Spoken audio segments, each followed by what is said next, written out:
I'm going to do some of that quick housekeeping. Cell phones, silence, please. Let's see. Let me do a quick. And I want to talk before it starts. Well, I'll let you. Thank you. You want to do it like before introductions? Yeah. Okay. I'll do that. Do you want to do it before I introduce the panel and title? Well, then why don't you just do that right now? Well, okay. I think that's a great idea.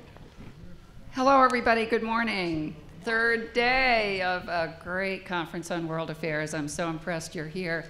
I hope many of you were at the jazz concert last night. Was that, I mean, I just get goosebumps thinking about it. It was so spectacular. I told Brad, I said, okay, Brad, it has to be short. We need to be out of there at 9. And at 10 o'clock, I turned to my husband and I said, it's 9, isn't it? And he said, oh, no, it's 10. But thank goodness, it just flew by. It was such a great event. Anyway, I'm Betsy Hand. I'm the community chair for the Conference on World Affairs for this year. So happy to have been doing that with so many wonderful volunteers who have made this happen and bringing great speakers like you're about to hear today. This is, I don't know why everybody isn't in this room, because this is the room. This is the panel for today. Anyway, there's a lot to choose from. So I'm here to pitch a little bit. The Conference on World Affairs is free, but it costs a lot of money too.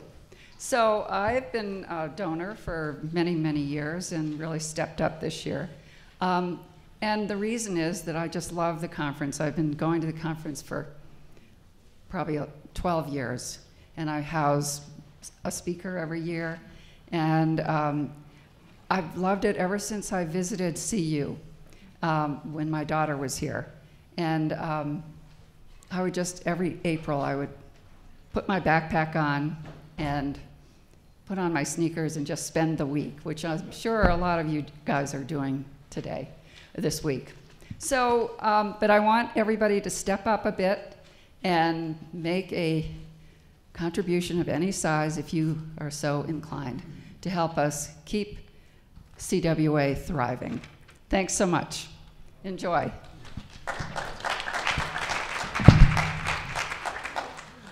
All righty. Housekeeping. Today is April 12th. This is a debate titled A Thriving Economy, Should Government Weigh In or Get Out of the Way? It's panel number 3102. Yeah, you want to memorize that. This is a debate that was reintroduced last year. Some of you may recall that after having been absent for a few decades. It seemed to be a really cool thing, so we redid it. I was glad to get to participate as a moderator of that one last year. Can everybody hear okay? Yeah. Okay. So here's how we're going to do this. We're going to have some introductions, then we're going to have these guys are going to do 3 to 5 minutes just kind of saying what they believe from a economic standpoint about the role of government. We'll then kick it off and they'll go back and forth 3 minutes each. If one of them is going to go a little long, the other one has the right to give them the permission to do that, and then we'll try to equal out the time. When we get to 15 minutes or so from the end, we will open it up to questions from you guys. We didn't do that last year. In this session, we're going to be, I'll read this, that's what they told me to do. In this session, we'll utilize both the CWA app and a note card system, although I'm not sure, did we find any note cards? We found some, so you can utilize the note card system. To ask a question in the app, simply select this session in the schedule, tap live Q&A, and then insert your question. You may also raise your hand at any time to request a note card and a pencil from our producer, who's in the back. Then give your question to the producer. If you're a student, however you're doing it, put the word student at the beginning of your question or on your note card at the beginning, because CWA tradition is we always give preferential treatment to questions from students. It's a learning thing. Hi, I'm Joel Dyer. I'm the editor at Boulder Weekly. I've written a few books. Most of them looked at how the economy impacted certain things. I'm not an economist, these guys are. This is Stephen Moore. Stephen has, my gosh, well, look, I'm not going to reintroduce them based off of what's in here because they've got long pedigrees, they've done amazing things. Stephen's been either serving or consulting or advising presidents since Reagan to Trump. I'm guessing he skipped a couple of them in there, just a thought. But, you know, Heritage Foundation, Cato, written for everybody, former Wall Street Journal editorial board member, impressive stuff. Over here, we have Marshall Steinbaum. Marshall is from the Roosevelt Institute. He didn't do most of those presidential things. He has worked as an economist, really looking at the role of power and inequality, competitiveness, consolidation, things like that. I think you'll have, it's pretty simple to see where these guys are going to be different. If you look at the question here, you know, should we weigh in or should we get out of the way? I think we have get out of the way, and I think we have weigh in. You guys have to be behaved. I think everybody tells you that all the time. No clapping when you hear things you like. No hissing or booing when you hear things you don't. That's no fun. I know, it takes the time up, but we don't. I told you guys last year, I'm a terrible authoritarian. Don't make me be one. I mean, it sounds just like you're going to be in trouble. Please don't do that. I'm terrible at it, so don't make me do it. And we don't want to look like a United flight that's been overbooked. We don't want that lady back there to go hauling you out by your hands because you won't behave. So everybody be on your best behavior, and let's get this thing rolling. We flipped a coin. Stephen's going to go first, and the idea, Stephen, is give me 3 to 5 minutes telling me why you think the government should get out of the way when it comes to the economy. Or if that's not your position, we're in trouble, but go ahead. It hasn't changed. Hi, everyone. Thank you for inviting me to Boulder. I love the great state of Colorado, and it's very fun to be here. My friend Linda, I just want to do a shout out to Linda Feathers for you know, twisting my arm to come out here, and I'm glad you did because it's great to be among you and with you. So I'll just throw out a few ideas about the economy. Look, I'm a free market guy. I believe that the free enterprise system is the goose that lays the golden eggs. That everything that we have is really a result of the free enterprise system, and it's the reason why, one of the reasons why America is rich and so many other countries are poor. And I'll just throw out a couple ideas. Look, I'm really bullish right now on the U.S. economy. I think we're looking at a possible big renaissance in the U.S. economy as we had in the 1980s and 1990s. And I think this is a good time to be in the stock market. I think it's a good time to be starting a business. We're seeing this in terms of, you know, I think that the November 7th, 2016 was an inflection point. I'm a little biased because I worked for Donald Trump and I helped write the economic program. But I think a couple things are going to happen, and I'll just mention a few things I think are going to be very positive for the economy going forward. Number one, energy. I think we have a potential now to, because we have a president who wants to produce American energy, and because of the most amazing made in America inventions and the ingenuity of that industry, the United States now has more energy resources than any other country in the world. And we can, within 5 years, be essentially the energy superpower house of the world. And instead of importing energy for the first time in 50 years, we can be a major exporter of our oil and gas and coal and all of other energy resources, which is a game changer, I think. And by the way, a lot of these technologies started in places like Colorado and Oklahoma and North Dakota and so on. So that's a huge story. It just changes the whole dynamics of the economy. And Trump gets it. He wants to go full speed ahead using American energy, and we're talking about maybe 6 million jobs. Second of all, we do need to change the healthcare system. I believe we can use the power of the free enterprise system to, government has screwed up our healthcare system. I always say the two industries in America that have had the highest rate of inflation over the last 50 years are education and healthcare. And what's the same about those two industries? They're the two industries that are most dominated by government. And then you ask a liberal, why is the government involved in education and healthcare? And they say, to make it more affordable. Gee, they've done a great job, haven't they? I mean, you look at what you have to pay for college these days, and healthcare costs are going through the roof. I believe if we move towards a more free enterprise system in healthcare and got government out of the way in healthcare, and I do think, by the way, we're a rich country. We can insure everyone. We can provide health insurance for everyone, but we can do it in a way that uses competition and choice that will dramatically reduce costs. And then taxes. I'll kind of end on this. There's a lot more to talk about, but I'll just throw out this. I think if we can fix our tax system, which is really god-awful, and you mentioned the word competitiveness, and that's what we should be thinking about in Washington every single day. How do we make the United States of America, this great, great, great country of ours, the most competitive country in the world? And we haven't been doing that, frankly, lately. And we have a corporate and business tax system that was written as if it was written by our enemies. You probably couldn't come up with anything stupider than the way we tax our businesses today. I think most of you know we have the highest tax rate in the world on our businesses, which is highly counterproductive. Many of you have heard the term corporate inversion. These are American companies like Burger King, like Medtronic, like Walgreens, like one of our great drug companies, Pfizer, that are leaving the United States, and they're effectively renouncing their United States citizenship. They're going to Canada, they're going to Ireland, they're going to China, they're going to Mexico, and then we don't have to scratch our head and say, gee, why are they leaving? They're telling us why they're leaving and taking jobs with them, and it's because our tax is so much higher than the rest of the world. So under the Trump plan, we want to take that rate from 40% down to 15 or 20, and I guarantee you do that, and those jobs are coming back to America, no question about it. It's going to be like a magnet effect, and I know I'm so happy to see so many students, young people here. You know, you're concerned about jobs, and we're going to have a lot of jobs if we can get that money back in the United States. I had lunch a couple of weeks ago with Jeff Immelt, who's the CEO of General Electric. General Electric is one of the 10 biggest companies in the world. It's an American company, and I asked Jeff, I said, Jeff, if we cut that corporate tax rate from 40 to say 15 or 20%, and then we were to have this repatriation, so we allow companies that have hundreds of billions of dollars overseas, allow them to bring that back to the United States and invest it here, which obviously we want. We want companies investing here, not in Beijing or not in Malaysia and other countries. How much money would General Electric bring back? And he said, Steve, if you do those two things, General Electric will bring back $100 billion.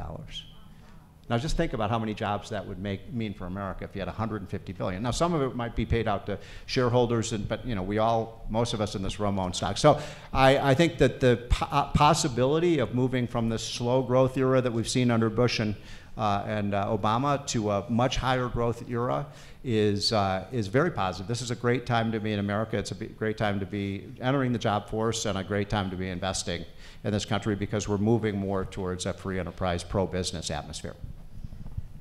You get 5 minutes and 45 seconds. Great, thank you, and thank you for having me here. I just want to start by thanking Mr. Moore here. He played a key role in implementing the tax policy that he just described in the state of Kansas, essentially eliminating corporate taxation, making it possible to recategorize your business as a small business and get out of taxes altogether. Required huge budget cuts, elimination of education, health infrastructure funding, and you know, the Kansas economy has had a very terrible recovery from the Great Recession in comparison to key states. So I wanted to say, on behalf of the people of Colorado, thank you to Mr. Moore, and go Buffs. We're here today to talk about what makes an economy thrive, whether government should play a role or get out of the way. But to my mind, it's kind of a funny topic to discuss because, to be honest, economists have no idea what causes economic growth.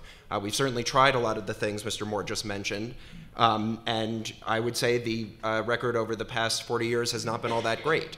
On the other hand, we do know what causes economic, or at least what conditions have created economic growth in this country's past. We used to have 92% tax rates on the rich in this country. We used to have labor rights protected at the federal level, and including the right to organize and create unions that protected workers from having their jobs outsourced. We used to conduct a trade policy that was actually in favor of free trade and more trade, not in favor of maximizing the size of trade deficits and sharpening the threat of outsourcing that's wielded against American workers to reduce wages. We used to have a federal antitrust policy that was aimed at diffusing economic power far and wide through the supply chain and ensuring equal access to markets for all comers. We used to have public goods, higher education, healthcare, that the whole point of it was to make sure that there was a strong public option that everyone had access to regardless of who they were. those things created the fastest growing decades in this country's history. From 1945 to the 1970s, we had strong economic growth at an aggregate level, and that economic growth was distributed far and wide throughout the income distribution, throughout the geography of this country, and resulted in the fastest rate, the only time essentially in US history since emancipation, that racial earnings gaps and racial employment gaps have been closing. So to my mind, on the one hand, we have economists telling us that, okay, the route to economic growth is to reduce taxes on the rich, to destroy labor unions, to privatize public services, to shift the costs of training workers from employers to would-be employees in the form of students and taking on student debt. All of those things are, sound economics, so to speak. You'll hear them in the fanciest economics departments in this country. You'll hear them from influential policymakers like Mr. Moore here. And that really has not worked out very well for this country. So it's, I think, time to reconsider the wisdom that was lost in the intellectual and ideological revolution that has taken place since the late 1970s, where we lost the concept of public goods. We lost the concept that the point of the tax system is not just to finance important government expenditures, but also to rebalance power. As the experience of Kansas shows, if you essentially make it possible to conduct a business without paying taxes at all, what you get is the owners of businesses sucking as much blood out of the economy as they possibly can. And that's bad news for workers, bad news for their competitors, bad news for consumers, as we saw, literally blood sucking with the customer at United Airlines the other day. This is the economy we live in. It's, we're just here for the ride. The top 1%, they're the ones driving the bus. So I think it's fairly clear from U.S. history, where does economic growth come from? I only wish my fellow economists would, pay attention to that empirical reality and stop peddling the false narratives that have been debunked by the last 30 years of experience of slow growth and rising inequality.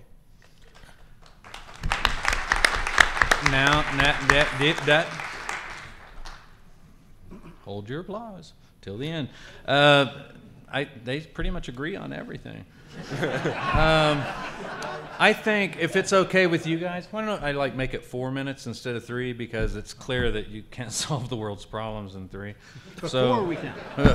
Absolutely. So we'll go with 4. Do you want me to toss a question, or you just want to take that and say what you want about the things that he was saying, which I would prefer, so I can just sit here. I'll just make a couple of observations. All right. A couple things. Let's talk about Kansas, because I was involved in the Kansas tax cut. Kansas has actually done pretty well with that. In fact, if you look at what's happened with Kansas in terms of jobs and so on, they're doing about as well as any of the Midwestern states. But it's good. Look, I'd love to have a debate about the states. I just wrote a book with my friend Art Laffer called The Wealth of States, and there's no better example of why taxes matter than to look at American states. So one of the most important things that's happening in America today is that every day in America, 1,000 people on net are leaving the kind of blue states that Marshall is talking about, states like New York and Connecticut and Massachusetts and states like my home state of Illinois and Minnesota. And they're moving, and where are they moving? Where are people moving to? They're moving to the red states. They're moving to states like Texas, and they're moving to states like Florida. And so you talk about taxes. What is the highest tax rate today in California and New York?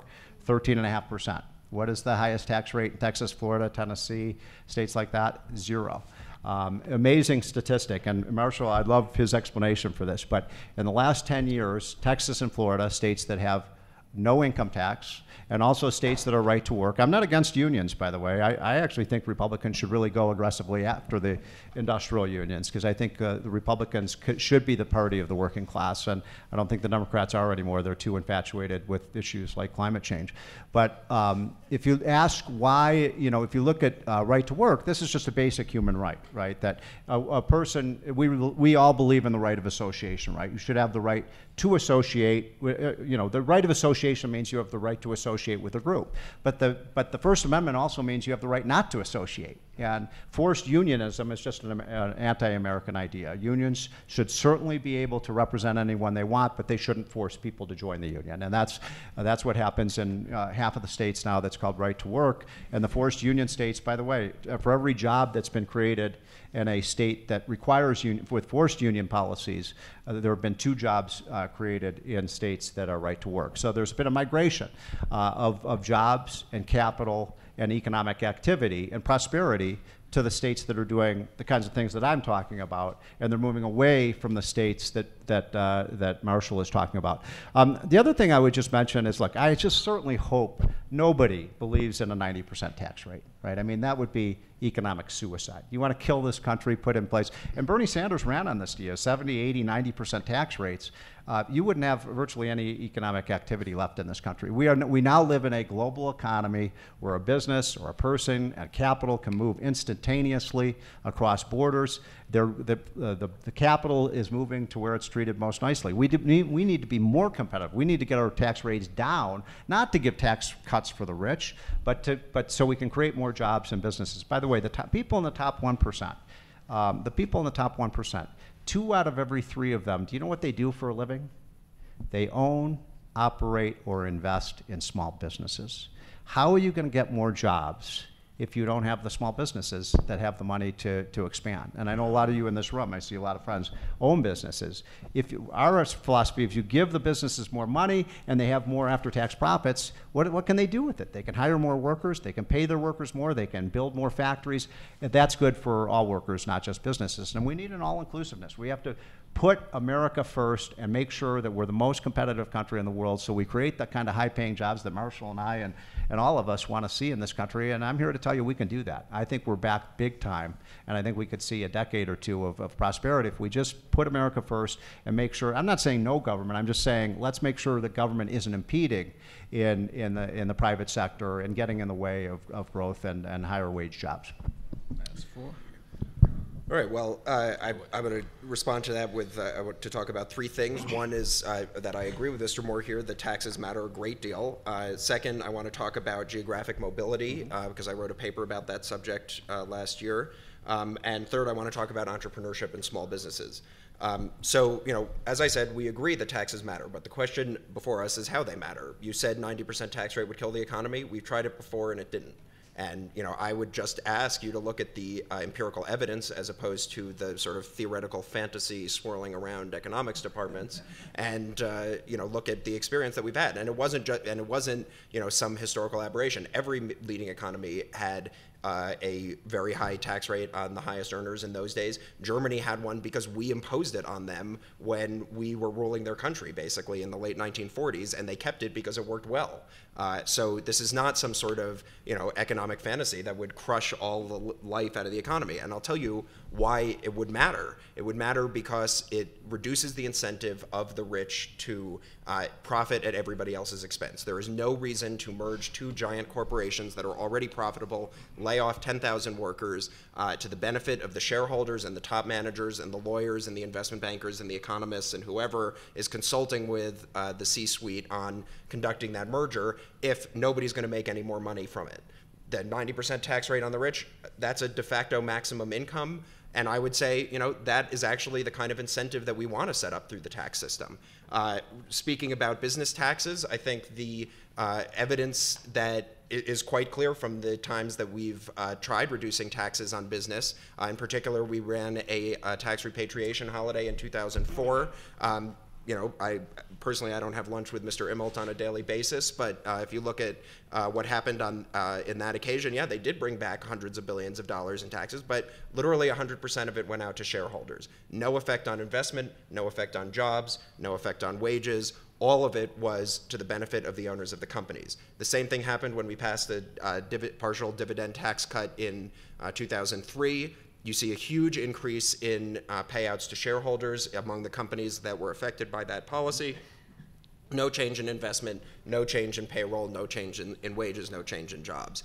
We have tried the policy that Mr. Moore is advocating we nationalize and take further again and again, and it just doesn't work. And I think that after decades of hammering away with these theoretically derived tax policies rather than actually looking at the evidence has led us to the point where we are now. And the idea of doubling down after we have the evidence from all of these past times and doing it yet again is, a little bit depressing, especially as, somebody who's looking at most of his career in front of him. And I hope that the students here will, see where they've got to or how they've gotten to the place now where it's really hard to get a job even though you're the most skilled generation in this country's history. I wanted to speak about geographic mobility, as you mentioned. The real fact in geographic mobility is not some sort of fantasy of people moving from blue states to red states. The fact is that geographic mobility is at a historic low in this country's history. It's been declining over the same period as the labor market has been declining. The key ingredients in the decline in geographic mobility are essentially that it's hard to find a job anywhere. Nobody's getting wage increases because nobody's getting outside job offers. This is the way that you run a functional labor market, is to have many outside job offers coming in all the time, and that's just what we haven't had. If you look at earnings tenure profiles, so the amount of wage increase or the percentage wage increases that you get from staying on an extra year, an extra 2 years at a given job, those are flat relative to in the past. And just the sort of job ladder that is the mechanism by which people gain earnings over their lifetime and ascend to the middle class, that is just broken down, and that is because the labor market's not working. Well, look, I mean, 1,000 people every day moving, on net, by the way, on net, Americans are leaving blue states, the states that marshals say work so well, and they're moving to red states. Now, that's called voting with your feet. People are voluntarily moving from states like New York and California. By the way, California, do you know in the last decade, California, how do you screw up California?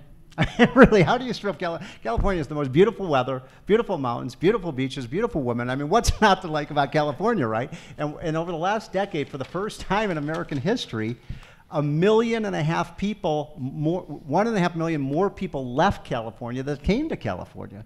And why is that? Because they have the most liberal policies, all the policies that Marshall is talking about. Now, where did they go? Texas, Florida, Tennessee, states like that are free market oriented. I think this is probably one of the most powerful pieces of evidence, the voting with their feet phenomenon. By the way, 1,000 people a day is 4 million people a year. It's 40 million people a decade. That's not a big migration? Sure it is. And that's why these states like New York and New Jersey and Connecticut are really hurting. On the 90% tax rate, I mean, Marshall, you know this. We had a 90% tax rate, but nobody paid it. Nobody paid. I don't know if there are people in this room old enough to remember what happened back then, but when you had a 90% tax rate, there were so many loopholes in the tax system, nobody paid the 90% tax rate. Now, here's an amazing thing. We went from, and by the way, the guy who cut the income tax from 90%, anybody know who that was? John F. Kennedy. John F. Kennedy, a Democrat, who said, and I can quote him verbatim, "Is a paradoxical truth that tax rates are too high today and tax revenues are too low. And the soundest way to raise the revenues in the long run is to cut the rates now." Is that beautiful or what? And by the way, that wasn't Ronald Reagan, that wasn't Donald Trump, that was John F. Kennedy, a Democrat, who believed that when you cut tax rate, you would increase investment, and so on. Boy, did it happen.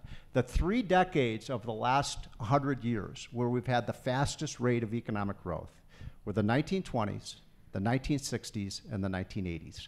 All 3 of those periods were preceded by very, very large reductions in tax rates. Now, and by the way, one last point about this. If you compare the share of income taxes paid by the richest 1% today versus back in the 1960s when we had a 90% tax rate, back in the 1960s, the top 1% paid about 18% of all income taxes at a 90% rate. Today, at a 40% rate, well less than half of what it was, the top 1% pay 40% of the income tax. By the way, how many of you knew that? The richest 1% pay 40% of the income tax. I mean, that's pretty amazing. And to say that it's not a very progressive, the top 1% pay more than the bottom 97%.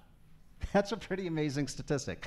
What that's telling you, by the way, is we need more rich people, right? We need people to get richer and richer. One last thing. Why is it a bad thing if companies pay out dividends? I mean, we're all shareholders, right? Or we all should be.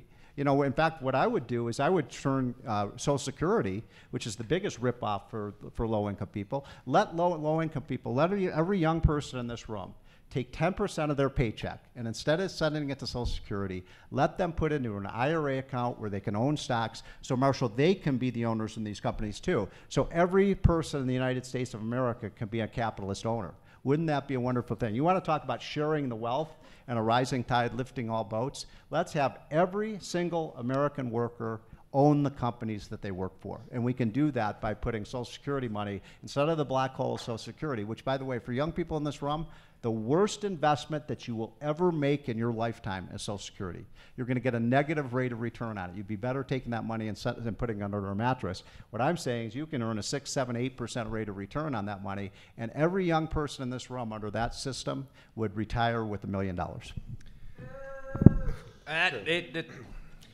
right, Drag them out of here. All right. Well, I guess I have to say, speaking for people of the younger generation, we are definitely not all shareholders. I think the bottom 50% of the wealth distribution own 0% of the wealth, and that is not going to change anytime soon. So the idea that giving out money to shareholders is neutral in the economy is not exactly consistent with the facts. I mean, the other thing to mention is that the statistic that rich people pay the highest percentage of federal tax revenue is completely misleading. That's because they are earning a higher percentage of all of the income than they ever have before. If you actually look at how different people are burdened by taxation, which is actually the definition of tax progressivity, you're going to see that rich people are burdened less by taxation now than at any time since the income tax was enacted. And that it gets to exactly the issue with what you said about how nobody paid the 90% tax rate. That's what I'm saying. That's great. You want nobody paying the 90% tax rate because you want a de facto maximum income. That is what creates a egalitarian income distribution in this country. I don't agree that the loopholes in the system were anywhere near the level that they are now. So is that 100% you want? No, what I'm saying is that you want a system that the rich can't wriggle out of, and you can't wriggle out of it by putting your winnings in tax havens. I tell people if you're wondering where your job went or where your wage increase went in the last 30 years, you should read the Panama Papers, because that's where they are. They're in the tax havens. And the idea that this policy of basically, you said it yourself, making things nice for the owners of capital, that benefits the rest of us has just been disproven time and time again by every economic policy that we have enacted in this country, especially the tax breaks for the owners of capital and for shareholders and so on. It's just a fantasy, and it has nothing to do with economic reality, and it really is time that we start making economic policy on the basis of actually observable reality. I want to come back to two other points, both of which have to do with competition policy. You mentioned that healthcare has had an enormous inflation relative to the rest of the economy. That we know for a fact why that is. It is because of market concentration among both providers and insurers. There was a great paper that came out last year about where exactly there's high percentage increases in healthcare costs and high dispersion. It's in hospital markets that are concentrated, and that is the result of lax antitrust policy. I mean, this is one area in where the federal government has been relatively more active than in other industries just in recent years, basically in the second half of the Obama administration, fought tooth and nail by both the insurance lobby and the provider lobby and the hospitals. It's essentially impossible to win an antitrust case nowadays in federal court because of the unfavorable judicial precedents that have been established by the Chicago school and the sort of intellectual revolution that kind of bypassed Congress to influence things behind the scenes. The Obama administration put a ton of resources into winning those cases, and they did, but really that is preventing the ratchet from turning at the same rate as it had been turning. If we want to dial back the ratchet, if we want to make those markets competitive and reduce prices for consumers and make it actually that you can get healthcare at a decent rate in this country, we're going to need an antitrust revolution and something like a public option for health insurance that really put consumers first and aren't all about allowing the providers and the owners of those companies to profit at everybody else's expense. I'd like to formally lodge a complaint against whoever scheduled this for 50 minutes. In order to get to the questions, we're going to have to do a conclusion now. Darn it. So 3 to 5 minutes to kind of sum up and take a look back to the original title on this. What was that again? Yeah, it's called economics. The idea of explain to me what we need to do to have the government get out of the way. What will help the government to get out of the way, and I'll ask you to describe what process we can go through to, get the government to weigh in. Or you can talk about whatever you want because it's fascinating. I'm a libertarian, so I get to talk whatever. Look, I think we've found some agreement here. I'm against monopolies. I agree with Marshall that there is way too much concentration in the hospitals today. I hate the health insurance companies. By the way, the health insurance companies were the ones who sold us out in the river on Obamacare. Did you know that? All the health insurance were all in on Obamacare because they realized they were the ones who were going to get rich on it. So the health insurance companies have gotten very rich on Obamacare, and the rest of us have suffered. And I agree, there's way too much concentration in hospitals today. I'm really worried about that. I think we need more competition. One of the things we want to do with Obamacare, Republicans don't talk about this enough. I mean, how can anybody be against interstate competition for health care? I mean, why? I live in Virginia. I have an Ohio auto policy. And why is it that living in Virginia, I can only buy a Virginia health insurance policy? You're exactly right about market concentration being potentially a bad thing. Today in America, because of Obamacare, 1 in 3 Americans live in a county where there's only one health insurance company. So what kind of competition is that? It's like, Henry Ford used to say, you can buy my Model T in any color you want as long as it's black, right? I mean, there just isn't any competition whatsoever in the health insurance market today. That's why the costs keep skyrocketing. That's why I just got back from Arizona 2 weeks ago. In Arizona, middle-class families under Obamacare are facing thousands and thousands of dollars of increase in their health insurance premiums. Gee, I thought that was supposed to save $2,500 a year, but a lot of people are dropping their insurance. So the other thing is, yeah, absolutely, monopolies are horrible things. Can we please get rid of the Postal Service and let anybody deliver a letter they want to? Can we please get rid of a government school system that is a monopoly? I mean, what in the world is wrong with just giving every parent a $10,000 voucher and letting their kids go to any school that they want to? I mean, it's obvious, right? Get rid of the public school monopoly and let kids go to Catholic schools, Jewish schools, Montessori schools. I'm from Washington, D.C. It is probably the single greatest tragedy in America is the state of our public schools. I think most of you would agree. I mean, the kids, if you saw the public schools in Washington, D.C., it would bring tears to your eyes. No one is learning anything. And by the way, we spend $20,000 per student in the public school system in Washington, D.C. $20,000 per school. And we have the highest dropout rates. We have terrible math and reading scores. You can get a better education in the Catholic school system in Washington, D.C. for half of the cost. So let's get rid of that monopoly. Monopolies are bad things. I completely agree with that. We believe in the free market system that creates competition. Competition is what lowers costs. We see that in the computer industry. We see it in every other industry except the ones that are either operated by or regulated by government. All right. Well, I guess I'll close by also talking about the free market because I think the free market has actually done a fantastic job of spreading the wealth and ensuring employment and wage increases for everyone. The problem is that we just haven't actually done what's necessary to keep it going in the last 40 years. The rate of entrepreneurship, for instance, is low because nobody can find a job, so they have to stay with the jobs that they have. Starting a small business is risky, and if you don't think you're going to be able to get your job back because even having a job is a privilege, you're not going to go and do it. That's what we found when we looked at both the declining entrepreneurship and declining geographic mobility.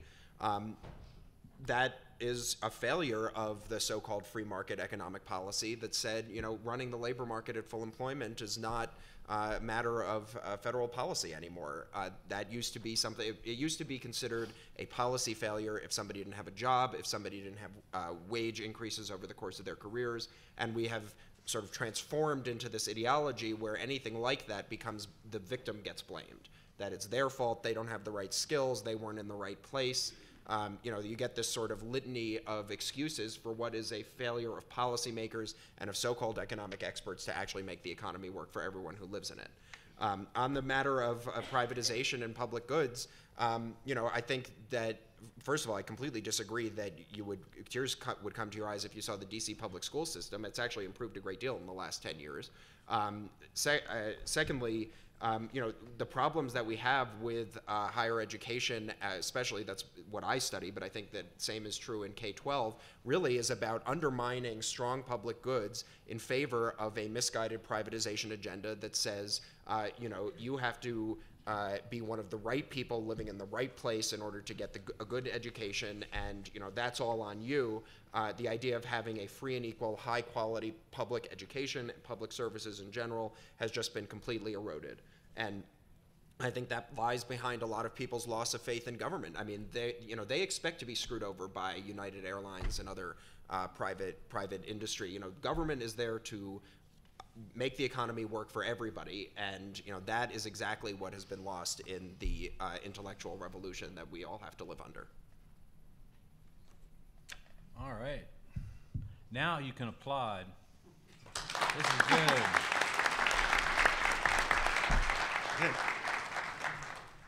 I would have applauded too. I had this in my lap. Okay, we've got a lot of questions. If we run a little bit over, there's nothing happening in here, but you guys don't think that I'm necessarily going to get you to your next place on time. These guys have agreed that we could, take a couple extra questions, go a little bit long, so I don't want to make you late. So watch your own clock if you have to be somewhere else really quickly. We'll start with a student question. Some of these are directed at these guys individually, some are not. When they're not, I'm just going to let them both take a crack at it. This is from a student, and if you want to stand up when I read your question so people know how bright you are, that's okay. It feels kind of faceless to do it this way. This one is, in regards to New York's progress in free college, how do you think free college would affect economics? Should free college be provided from an economic standpoint? And I'll flip a coin. Go ahead, Stephen. I think the greatest financial scam in America, I think everybody in this room would agree with me, the single greatest scam in America is how much universities and colleges are costing and charging our middle class families. It is outrageous what college, I don't know what it costs here at Boulder. I have two sons. One of my sons goes to Northwestern, $62,500 a year all in. That's stealing, that's cheating. We have to have a much more, you've got the average tenured professor now. I mean, look, there may be some professors in this room, but it's ridiculous. The average tenured professor is teaching 5 hours a week in front of students. It's a scam.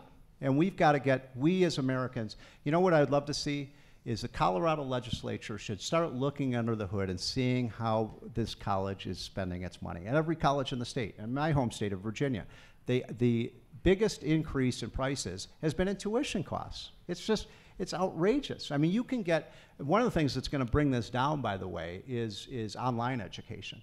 Because you can take these courses now at 1/100th of the cost, and hopefully that will bring down costs. But we need to start, and by the way, everybody says keep increasing the amount of the student aid.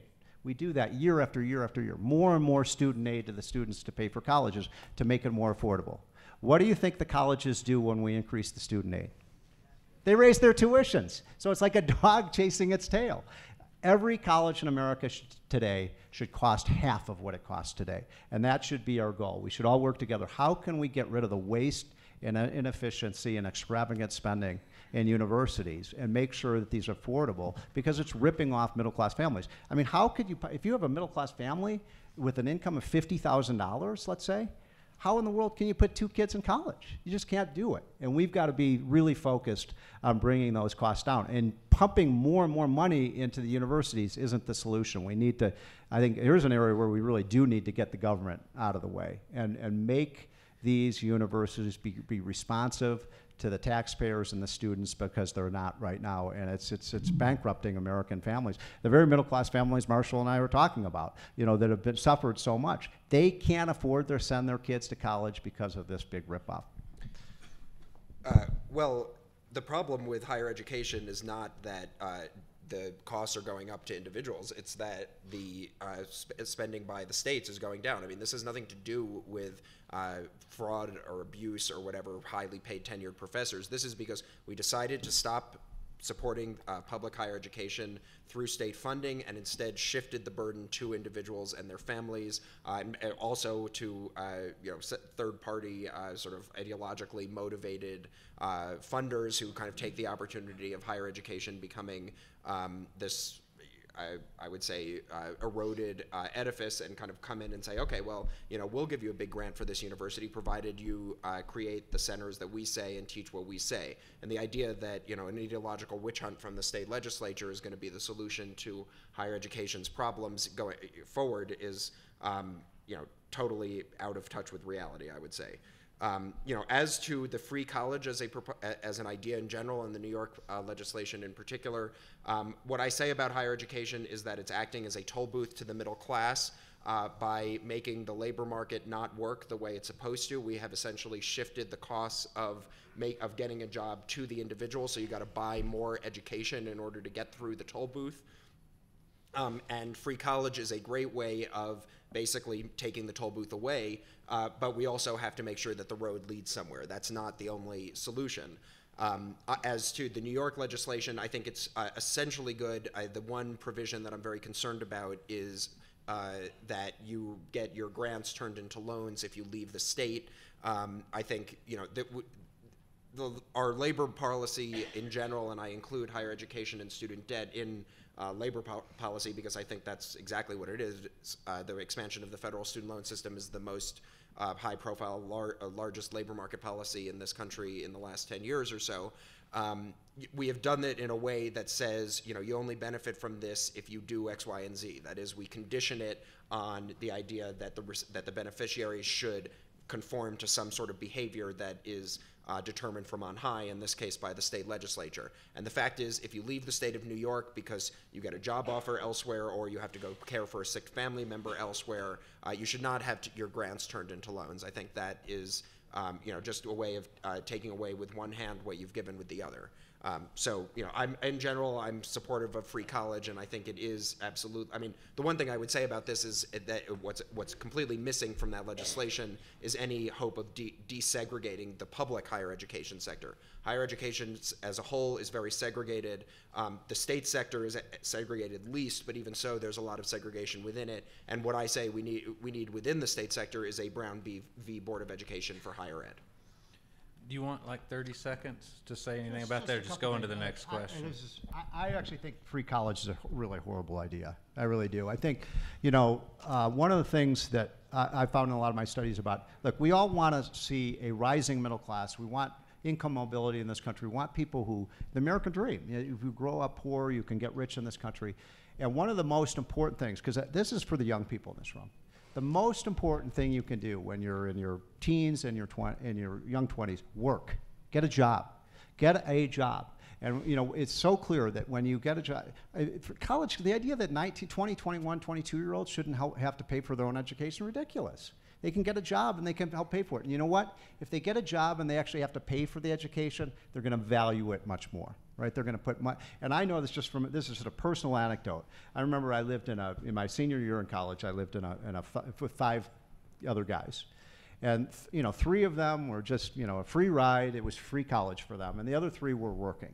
They had to work 20 or 30 hours a week and go to class. And they didn't party all the time because they didn't have time to do it. But, the 3 that worked while they were getting their education, those are the ones that succeeded. And the 3 that just, was a free thing, it was the next thing to do. So there's a real value. And in economics, you don't want to disassociate the person who gets the service from the person who pays for the service, right? That's the whole problem with so many of these areas, like healthcare today, is that we've disassociated the pricing system. And so I think it's better. One other just quick thing on the United thing, I agree with you. I mean, what happened, I think we all agree, what happened on that United flight was absolutely horrifying. And shame on United for doing that.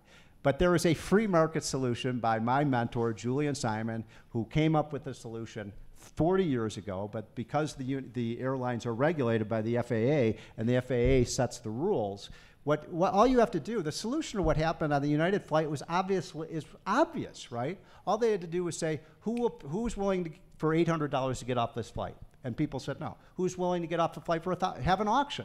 Who's willing to get off the flight for $1,000? Who's willing to get off the flight for $1,500, $2,000? Just keep going up. You know, there's a price for everything, right? And then you would have what we call a Pareto optimal solution. Everybody would have been better off because somebody would have gotten maybe $1,500 to get off the flight and take a flight the next day, and you wouldn't have had to have this person dragged off the flight against their will.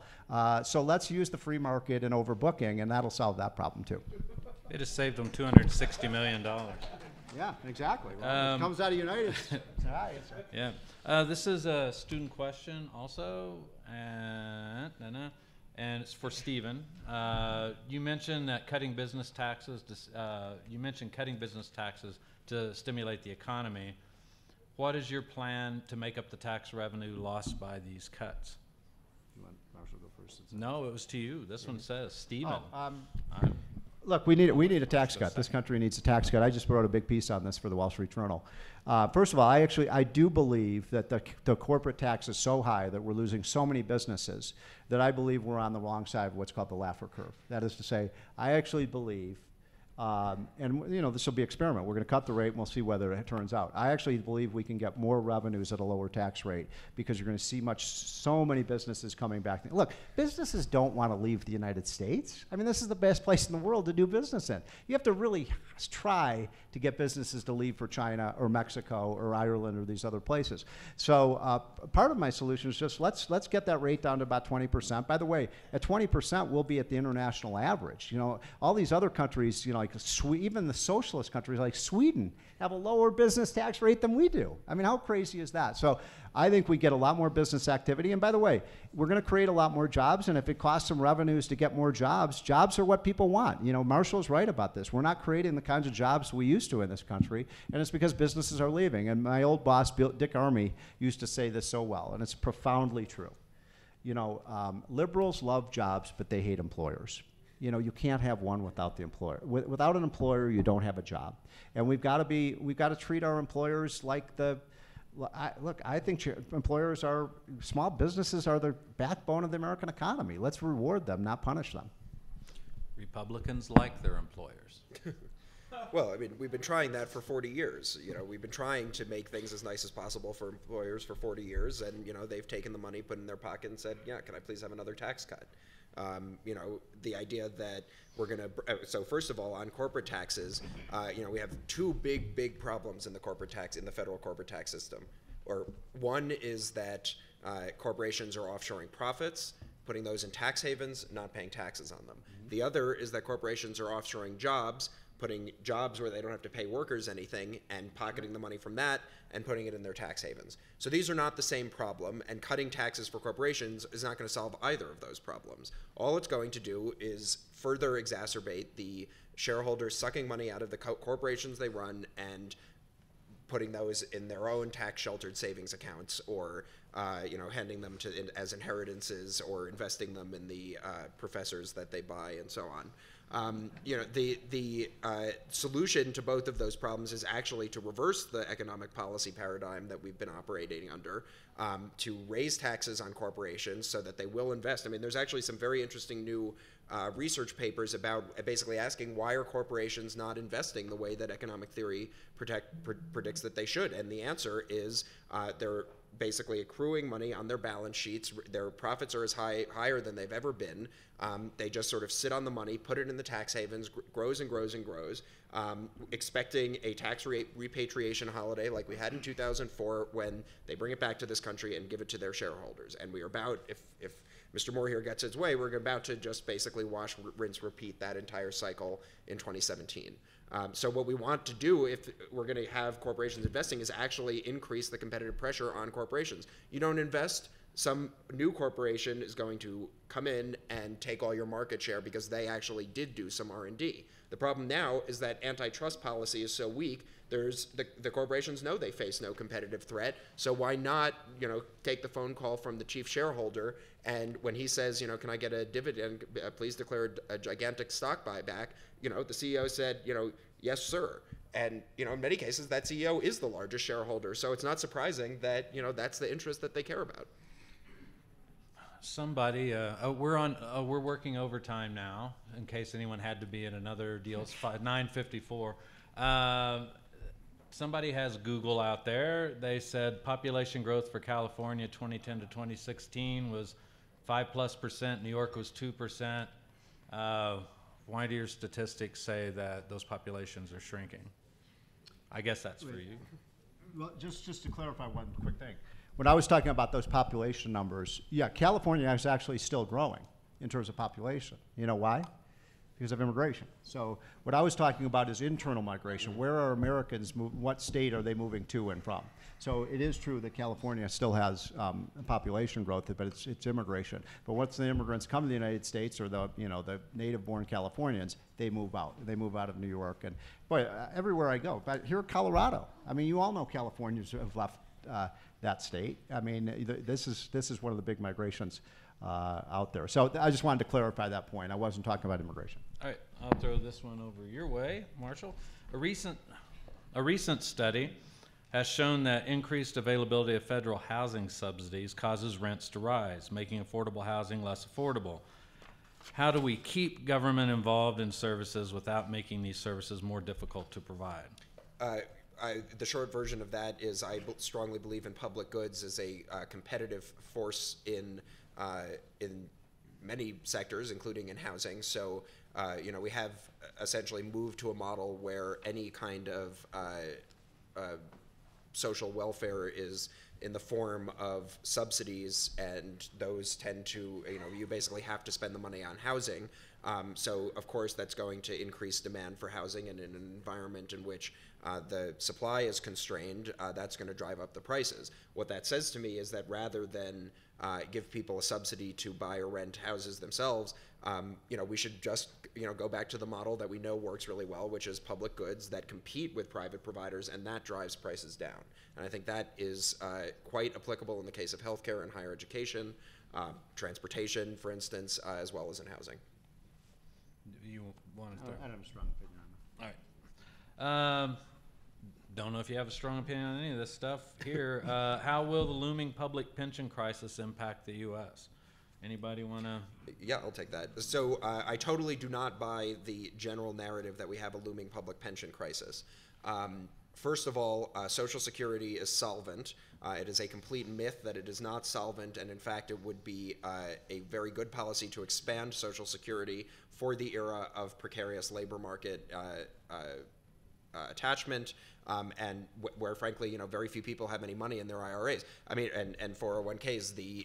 It's interesting to me that on the one hand, we have huge accumulation of wealth in tax-sheltered savings accounts like 401ks and IRAs. On the other hand, nobody has any money in these things. And what that says is wealth inequality is being driven by these what I call social policy tax shelters that don't work as social policy because they don't provide, in this case, a secure retirement. And they don't work as tax policy because all they're doing is giving a tax shelter to people who would have saved the money anyway. Now they just don't have to pay taxes on it. I want to speak for a second on state pension crisis, where you also hear this rhetoric bandied about.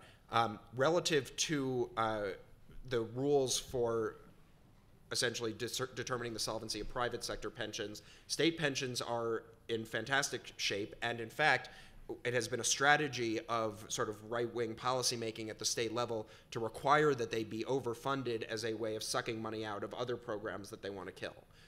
So it is just not true that state pensions are underfunded. If anything, if your state faces a budget crisis, the pecking order of which creditor gets paid off first is where to look. I mean, the norm has been that the claims of the bondholders are the ones that have to be serviced, and we're going to cut public services in order to service those. To my view, if you're really concerned about state public pensions, those people, they worked for the wage that got paid into the pension, and you're saying 30 years later, you got to take a wage cut relative to the work that you already performed because we can't pay this out anymore. Why should we prefer the bondholder as creditor to the state pensioner? Wow. I'm from Illinois, so I know a little something about pension deficits, and wow, it's Illinois is a tragic situation right now. So is California, by the way. to say that these states don't have a pension crisis, wow. I mean, Illinois, what's happening in Illinois, if they stay on the same course they're on over just for the next 10 years, 10 years from now, 1 out of every 4 tax dollars in the state of Illinois is going to go for a retired pensioner. That means you're not getting roads, you're not getting highways, you're not getting schools, you're not getting anything. And by the way, pensions, the amount of the pensions are ridiculous. I mean, you've got people who can retire with $80,000, $100,000 pensions, and they can retire at the age of 55. So the public pension system is out of control. It's bankrupting states, in my opinion.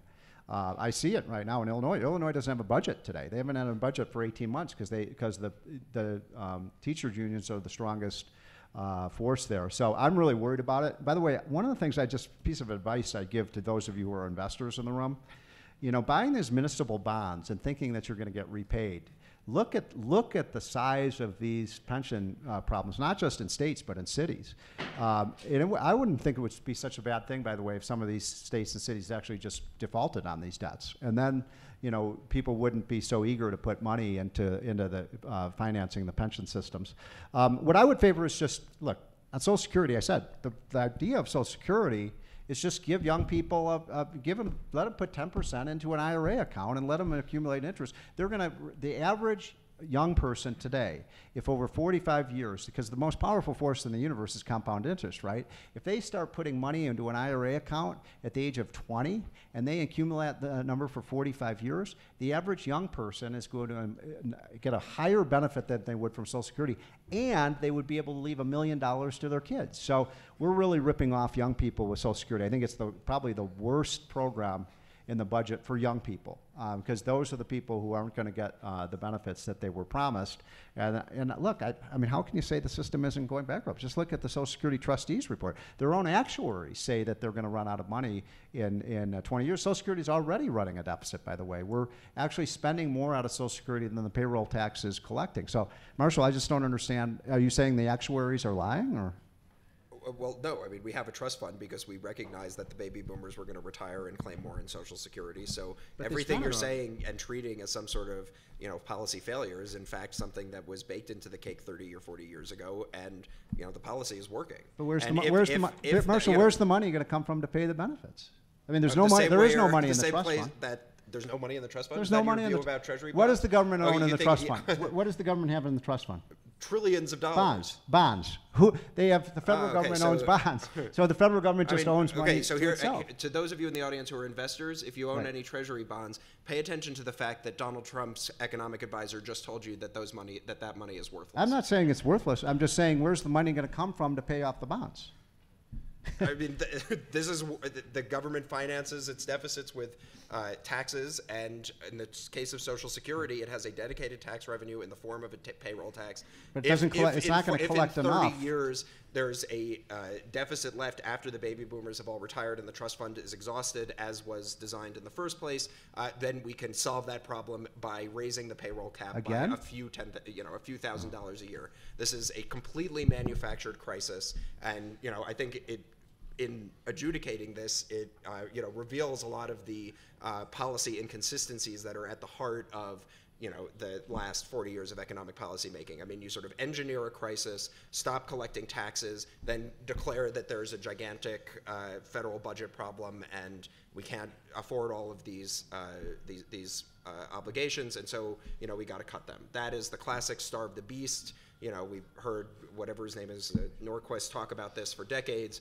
And we're living in the country they created. I mean, if you like the 30 years of wage stagnation, even as workers are more productive than they've ever been, if you like rising inequality, if you like the lowest entrepreneurship levels in this country's history, massive student debt, I mean, all of this is part and parcel of the exact same package of economic policies that, you're basically saying, yeah, this has worked great. Let's do this some more. Just one thing on that. I mean, look, we just had the biggest pro-big government policies in the history of this country under Barack Obama, right? We had an $800 billion stimulus plan. We borrowed $10 trillion. We had the Fed flood the economy with cheap money. We had 3 minimum wage increases. We had tax increases on the rich. Everything that Marshall is endorsing, we've done. We did that in spades in the last 8 years, and it gave us the weakest recovery since the end of World War II. And that's the reason Trump won the election, is because the policies that you're talking about that Barack Obama put in place didn't resonate in places like Michigan, Ohio, Pennsylvania, Wisconsin, Iowa. I was out on the campaign trail. I went to these places, and I saw what was happening in these towns across America. And you're right. The last 15 years, and I would add the Bush years to this, have been a disaster. But by the way, the 80s and 90s were unbelievably prosperous years. I mean, we saw about a 30% increase in middle-class wages and compensation, which in 20 years, a 30% increase is a big increase. Marshall, you keep saying like, oh, the economy, it was great until the 1980s. How many of you in this room are old enough to remember 20% mortgage interest rates under Jimmy Carter and 15% inflation? The economy sucked in the 1970s. I'm older than Marshall is, but that was the worst period for the U.S. economy since the Great Depression. So why do you keep saying that somehow 1980 was the turning point? The worst period was the 1970s when you had shrinking wages, higher inflation, we did not have double-digit wages in the 1970s. That is a statement that is completely predicated It is not. on being an The owner of average middle capital class, and not an owner of labor. real wages for the middle class went down in the 1970s faster than any other decade. And the reason, because you had 15% inflation. So even if you got a 10% pay raise at a 15% inflation rate, you're losing money. There were famous stories about the UAW getting 8% annual increases in their union contracts, and they lost money because of inflation. So it simply isn't true that somehow, I mean, do you want to go back to the glory days in the 1970s? I God want to forbid? go back to the glory days when we actually had labor unions and 92% marginal tax rates. Hang on.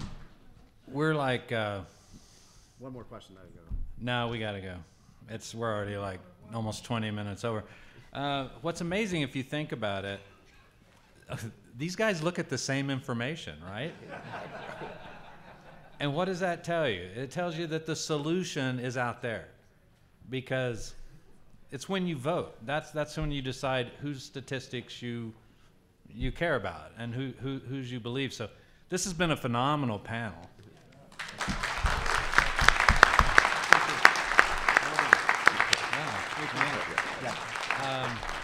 Thanks for coming, and wow, we'll do it again as soon as we can. In fact, if these guys want to drink beer tonight, I'm in.